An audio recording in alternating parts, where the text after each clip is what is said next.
Olá, turma, tudo bem com vocês? Chegando para mais uma aula da nossa disciplina de Ciências da Natureza. Então, já acompanho o vídeo com o conteúdo, assim como auxílio do livro didático de vocês, para ter aí a base de todo o conhecimento no qual foi construído o vídeo.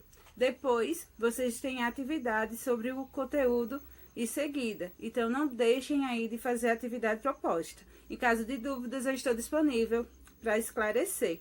Então vamos ou bora para a aula de ciências? Oi, turma, tudo bem com vocês? Chegando para a nossa aula de ciências e hoje a gente vai dando continuidade ao assunto relacionado à saúde. A gente vai ver alguns seres vivos, algumas questões que prejudicam a nossa saúde, tá certo? E ver formas também que a gente pode estar evitando. Então, protozooses são doenças causadas por organismos que a gente denomina de protozoários. E esses seres vivos, eles são unicelulares, assim como as bactérias, mas eles têm uma complexidade, uma ordem complexa na parte interna da sua composição, ou seja, no interior da sua célula é mais complexa do que a das bactérias. E algumas doenças que a gente pode citar que é desencadeada por protozoários é a Chagas e a malária, que a gente vai estar vendo mais adiante sobre essas doenças. E os protozoários, eles são classificados de acordo com a sua forma de locomoção. Aí a gente vai ter alguns exemplos de protozoários que estão de acordo com a locomoção deles. A gente tem os sarcodíneos ou risópodos, que são as amebas, que estão presentes na primeira imagem. A gente tem os flagelados, que um exemplo deles é a giardia, que aí ela é responsável por causar a giardíase, que é a segunda imagem. Temos os protozoários ciliados, e significa que eles têm vários cílios em todo o entorno da sua composição, do seu corpo, vamos imaginar assim diante, do seu organismo, melhor dizendo. Então, em torno do seu organismo vai ter vários cílios, e um exemplo deles é o paramécio. E a gente também tem o esporozoário, que a gente tem aí, exemplo, o plasmódio, e a célula do sangue que é parasitado por meio desse protozoário. Então, aí a gente tem cada um desse protozoário, que eles têm uma locomoção diferente. Se vocês tiverem dúvidas, quiserem pesquisar na internet, vocês conseguem ver como eles se locomovem. E aí a gente vê que cada exemplo está situando o tipo de problema que ele desencadeia no organismo. Verminoses são doenças causadas por vermes, que são parasitas que vão se instalar dentro do organismo hospedeiro. Muitas vezes nos intestinos, mas também pode se abrigar em outros órgãos, como no caso dos fígados e pulmões. O termo verme, ele refere-se a um grupo de animais que apresenta o corpo alongado e mole. E eles são divididos nos principais grupos que a gente vai estar vendo agora. A gente vai ter os plateumitos, que são vermes de corpo achatado e forma como fosse uma fita, cujo comprimento pode variar desde poucos milímetros até metros, como no caso da tênia, que é chamada de solitária.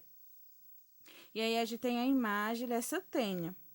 Nesse grupo existe tanto animais de vida livre, como no caso da planária, quanto os parasitas que vivem à custa de outros seres vivos, causando doenças como a esquistossomose.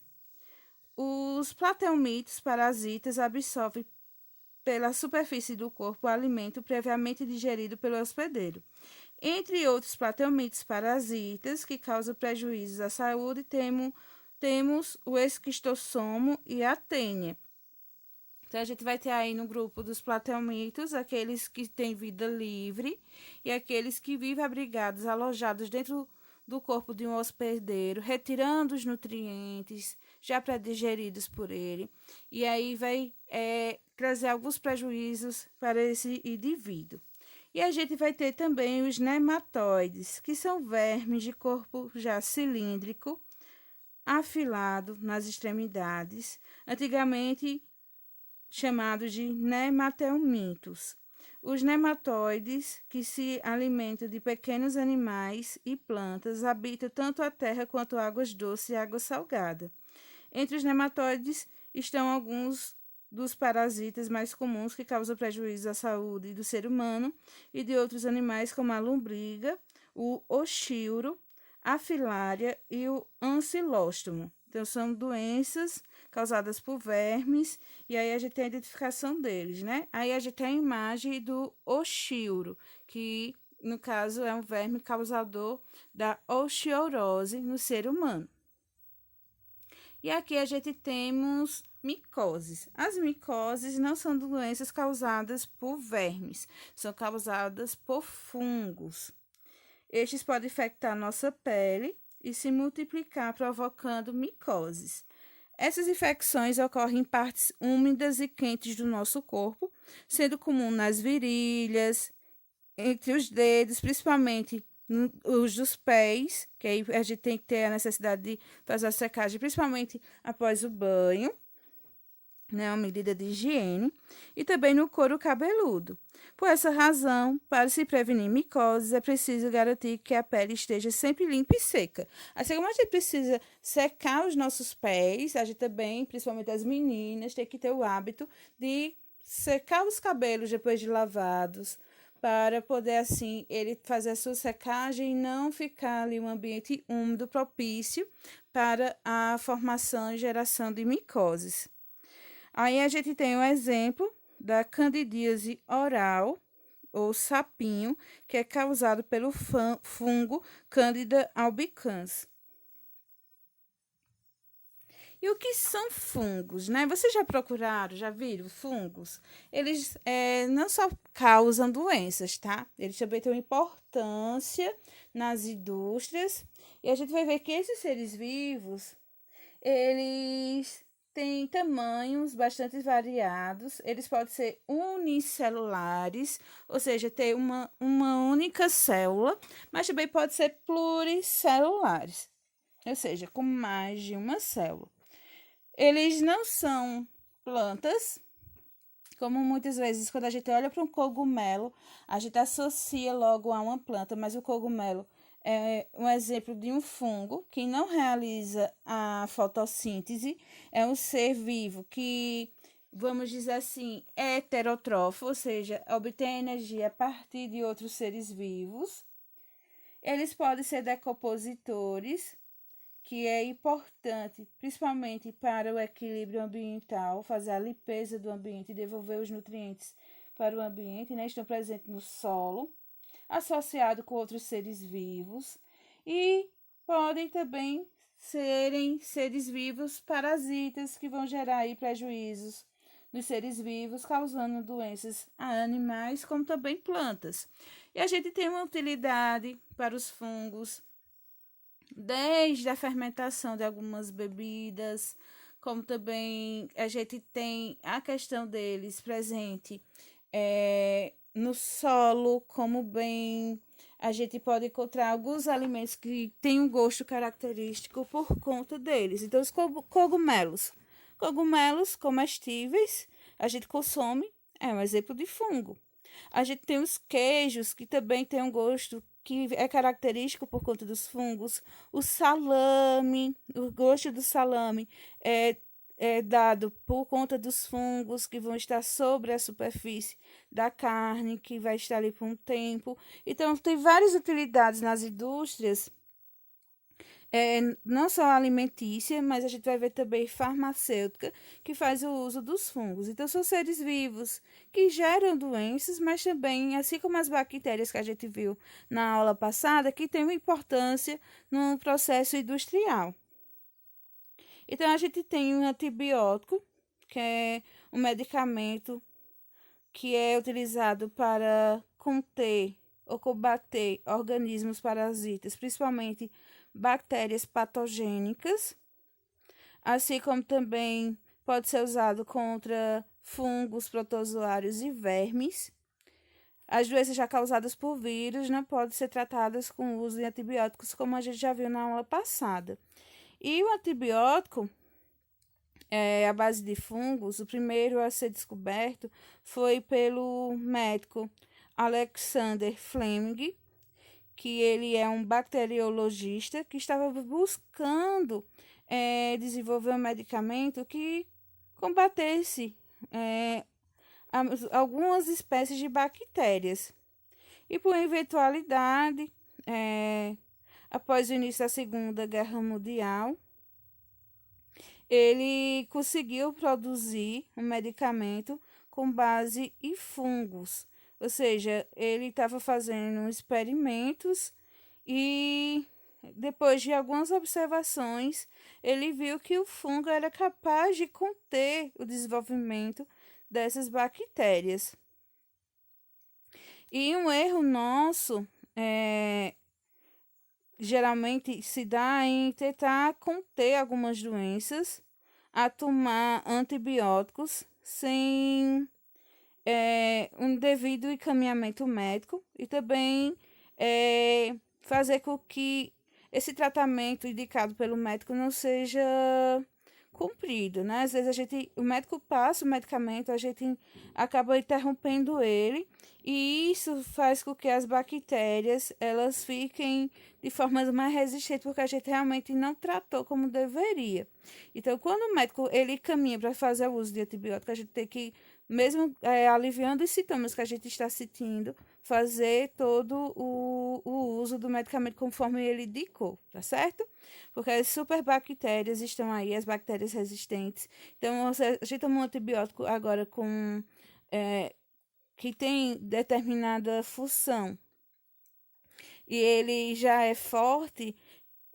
Se a gente não cumpre com o que é prescrito pelo médico, quando ele for consultar, a gente for consultar ele novamente, ele passar outro antibiótico, esse antibiótico geralmente é mais forte do que aquele, porque a bactéria ficou mais resistente e não consegue ser contido com aquele que poderia ser usado no momento. Então, a gente tem que saber fazer o uso desses medicamentos, tá certo?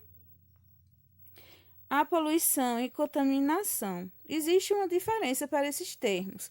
E aí a gente temos duas imagens que também abordam isso. A poluição, gente, é uma alteração provocada por ações humanas que gera danos aos recursos naturais e aos seres vivos de modo geral. Mas quando a gente fala em contaminação, a gente está falando em um ambiente que vai haver seres vivos patogênicos, micro-organismos, vermes parasitas ou substâncias nocivas à vida. Ou seja, trata-se de um caso particular de poluição. Ou seja, a poluição e a contaminação elas vão estar andando juntas, mas a poluição ela é um dano no aspecto ao recurso natural, como também para os seres vivos, e a contaminação ela vai ter a adição de seres vivos ou substâncias que também vai gerar um prejuízo maior aí para o ser humano. Porque é diferente a gente pegar um rio poluído que está ali com lixo, vamos dizer, garrafas PET e remover, do que o rio está com micro-organismos, com vermes e tudo mais, que aí a gente fica mais vulnerável a adquirir uma doença. Mas os dois são questões que requer um cuidado nosso nesse aspecto, né? Independente de ser poluição ou contaminação, nós, enquanto seres humanos, temos que ter um olhar de cuidado e de preservação para esses ambientes, né? De usar de maneira correta os recursos e não gerar prejuízos, porque tanto nós dependemos como as próximas gerações. A saúde mental, né? Saúde mental. Quando a gente fala de saúde mental, a gente logo entende que é a ausência de uma doença mental, né? Mas não é só isso. A saúde mental está ligado a aspectos de estarmos bem, né, com nós mesmos, com aquilo que nos cerca, a gente ter qualidade de vida, em viver e fazer as atividades do nosso cotidiano com plenitude. E aí, nessas situações, a gente presencia questões de exigências, competitividade, que o mercado de trabalho exige, no ambiente escolar também, às vezes a gente acaba buscando uma competição com o nosso colega, e isso vai gerando alguns prejuízos na nossa saúde mental, que está ligado ao estresse e à ansiedade. O estresse, gente, é um fator natural do nosso próprio corpo que inclui alterações físicas, emocionais, a vivenciar situações que são desafiadoras, perigosas e também ameaçadoras. Esse mecanismo natural nos coloca em estado de alerta. E a reação ao estresse é uma adaptação importante para a sobrevivência da nossa espécie, mas torna-se preocupante quando ela acaba sendo frequente, quando a gente tem os sintomas de exaustão, comprometendo as atividades que era para a gente fazer, quando a gente acaba distratando alguém, quando a gente acaba não conseguindo fazer a atividade que para nós é solicitada, isso acaba sendo nocivo. Então, situações de estresse, situações que a gente vai estar presenciando no nosso dia a dia, mas que a gente tem que buscar moderar, né? Saber como controlar de alguma maneira essas situações, porque ela pode ser nociva ao nosso corpo. Até onde vale a pena a gente estar competindo, até onde a gente vale ficar de alguma maneira alterado por conta de determinada atividade. A gente tem que parar no momento que está com aquela crise de estresse, parar um pouquinho, respirar e depois voltar a fazer com calma a atividade, a ver que o nosso colega de sala não é uma pessoa para a gente estar concorrendo com ela, competindo, e que a gente pode estar se ajudando e aprendendo com ele. E a ansiedade é um sentimento comum de desconforto ao enfrentar diversos problemas diários, como questões de trabalhos que a gente tem que apresentar, uma tarefa, assim como prova. Então, em situações que é difíceis de decisões. E ela pode ser benéfica por conta de estimular a pessoa a entrar em ação. Entretanto, quando se sente ansiedade de forma maior, por determinado tempo, ou muito intensa, ela pode ser prejudicial e ela pode causar sintomas físicos e impedir da pessoa fazer atividades simples no nosso dia a dia. Então, a gente tem que estar desfrutando de momentos de lazer, nosso cotidiano, fazer atividades físicas, que não estejam só ligadas a questão de aparelhos eletrônicos, de uso do celular, a gente tem que ouvir uma música, fazer atividades ao ar livre, que tudo isso vai gerar um bem-estar e evitar que questões de estresse e ansiedade venham prejudicar nas nossas ações, no nosso cotidiano. E a saúde mental tem um dia mundial com o propósito de refletir sobre esse aspecto da saúde mental, que não é só a ausência de doenças, é do bem-estar conosco, com as coisas que a gente está fazendo na sua forma plena. E existem estratégias de trabalhar questões da saúde mental com os profissionais que estão aí disponíveis tanto nas rede pública como redes particulares no nosso município ou nos municípios vizinhos, que a gente pode estar buscando para ajudar a lidar com questões que interfiram na nossa saúde mental, tá certo?